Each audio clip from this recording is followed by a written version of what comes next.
Okay, so today you're going to learn 30 advanced slang expressions in the English language.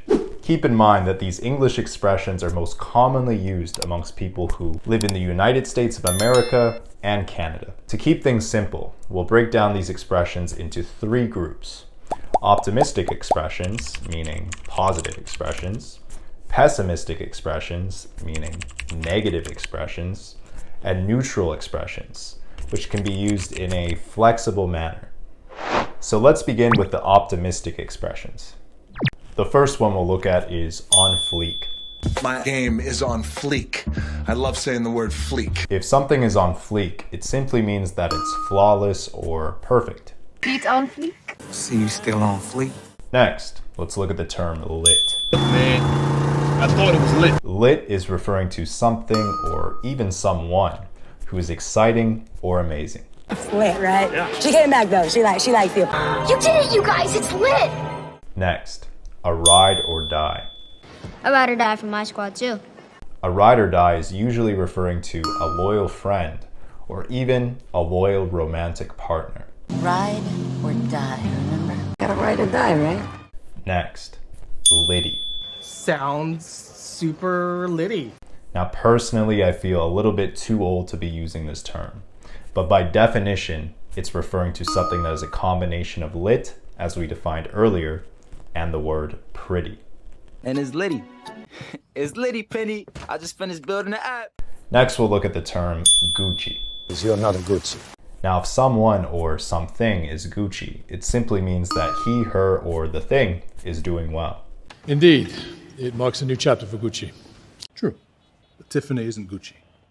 Now let's look at what the term bae means. Hey, be nice. BAE is an acronym that stands for before anyone else. It's used as a term of endearment for someone. Personally, I think it's a little bit cringeworthy and corny, so I wouldn't use it. But nevertheless, it's still beneficial to at least understand what it means. I know she's your bae, but she really isn't that nice to you. You can't even go a night without talking to your babe. Next, squad. Second squad online. The term squad is simply referring to a group of close friends. Captain of my squad. Me and my squad of ultimate badasses will protect you. Next, let's look at sick. From where I was standing, I gotta tell you, it looked kind of sick. If something is sick, it means that it's cool or amazing. I know what you're trying to do, and I think it's sick. The whole Field of Pain mixtape thing was kind of sick still when you drop it. Next up, we'll look at slay. Oh, you slay me. If you're slaying, it usually means that you're doing really well at something. Keep in mind that this term is fairly feminine, and it's mostly used by women and not men, in general. You don't slay. You colored, you slay me. And for our last optimistic term, which is a little bit of an oxymoron, let's look at the term bad. You're a bad, bad girl, Stephanie. If a girl is bad, it simply means that she's physically attractive. Or even better, get yourself a bad woman. Yeah? I've forgotten how good a bad woman feels. Now for our first pessimistic term, let's look at salty. I mean, Valley of Death, that's pretty salty stuff. If you're salty, it means that you're upset or annoyed by something. Because I don't care if she's a little salty. Ooh, I'm feeling salty now. Next, to ghost. I ghosted everybody. To ghost someone simply means to ignore them temporarily or stop communicating with them altogether. No, he's not. You said he ghosted you. You ghosted me for 3 years. Throwing shade. They don't want us to go down there. They're throwing shade. If you're throwing shade at someone, it means that you're directly or indirectly insulting them. Throw him some shade. Ooh, I can throw shade now. That's cool. Cringe. It's a powerful feeling to watch others cringe in fear. If something is cringe, it simply means that it's awkward or embarrassing. Let's do something that'll make my parents cringe. Joyce. A pathetic, cringing Nancy. Don't you touch me. Shots fired.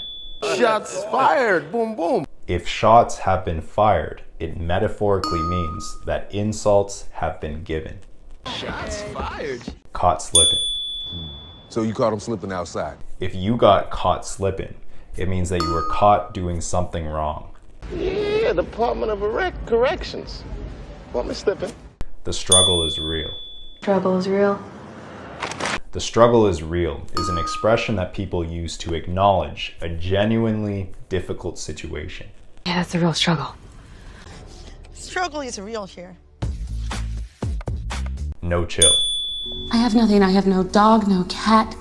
Definitely no chill. If someone has no chill, it means that they're lacking composure or restraint. It ain't about me, then you get no chill. Sipping tea.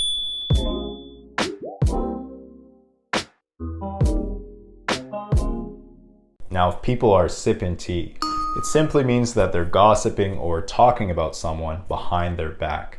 Sipping tea with a bunch of shut-ins. And our last pessimistic term will be a verb, which is to troll. Our killer's probably trolling the same places, and he was probably stalking her. If you're trolling someone or just trolling, it's referring to making mischievous comments about someone or even just something in general. Or knock on doors or stay out all night trawling the streets. And please, you spend as much time trolling for dudes as I do trolling for girls. And finally, let's look at our neutral expressions. So the first neutral expression we'll look at is low-key. How'd you want to play this? Very low-key, no trouble. Low-key is just referring to being subtle. This can refer to a situation, a person, or even an object. Well, naturally, Vivian and I will be there to greet her, but let's keep it low-key, shall we? You guys going out, or? I think we're just going to be low-key. High-key. I prefer high key. High-key is simply the opposite of low-key. It's referring to something or someone that is very noticeable. I high key live on these. You are like high key fire. FOMO. Angel is always looking over her shoulder what she didn't have. FOMO. FOMO is an acronym that simply stands for fear of missing out. Oh, somebody's got FOMO. FOMO? Fear of missing out. Clap back. We gonna clap back. Clapping back at someone is responding to someone's insult with an insult of your own. It's clap back season. Snow Patrol's about to clap back at his...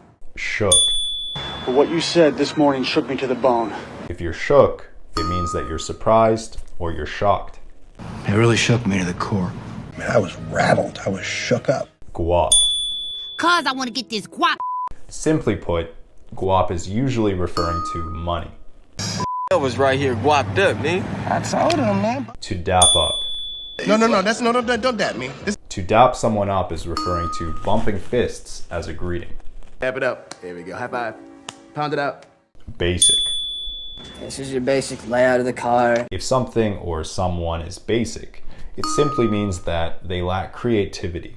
Kevin, it's so basic. Yeah, we all would, but we've had a few of your basic major setbacks. Cuffing season.